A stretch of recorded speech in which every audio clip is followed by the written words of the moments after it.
हे दोस्तों, आप लोग का स्वागत है मेरे चैनल पर। आप देख रहे क्रेजी फॉर भोजपुरी। चलो वीडियो स्टार्ट करते हैं। सारीलाल यादव का धमाकेदार सॉन्ग आने वाला है। सॉन्ग का नाम है रूमालिया, जिसका भाई फर्स्ट लुक पोस्टर रिलीज वाला और पोस्टर देख के लग रहा है सॉन्ग एकदम बवाल होने वाला है, एकदम धांसू होने वाला।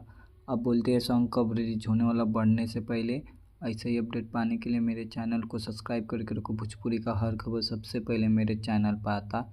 इसको गायले केसारीलाल यादव और शिल्पी राज, और एक्ट्रेस नज़र आने वाला है डिम्पल सिंह। जैसे कि आज पावर स्टार पवन सिंह का एक सॉन्ग रिलीज वाला है, उसमें भी एक्ट्रेस नज़र आने वाला है डिम्पल सिंह। तो केसारीलाल यादव का भी सॉन्ग में डिम्पल सिंह नज़र आने वाला है। और इसको लिखे टुनटुन यादव और म्यूजिक डायरेक्टर है आर्या शर्मा। अब बोलते हैं सॉन्ग कब रिलीज हो रहा है। ये एक सॉन्ग कल सुबह अनंत म्यूजिक और यूट्यूब चैनल पर 7 बजे रिलीज हो रही। अब वीडियो अच्छी लगी तो लाइक करें, शेयर करें, सब्सक्राइब करें और कमेंट करके बोलिएगा केसारीलाल यादव का ये न्यू सॉन्ग का फर्स्ट लुक पोस्टर कैसा लगा। और बहुत जल्द केसारीलाल यादव का होली का सॉन्ग आने वाला है, जिसकी शूटिंग स्टार्ट हो चुकी है। आप देख सकते हो पोस्टर। मिलता है नई वीडियो में। धन्यवाद।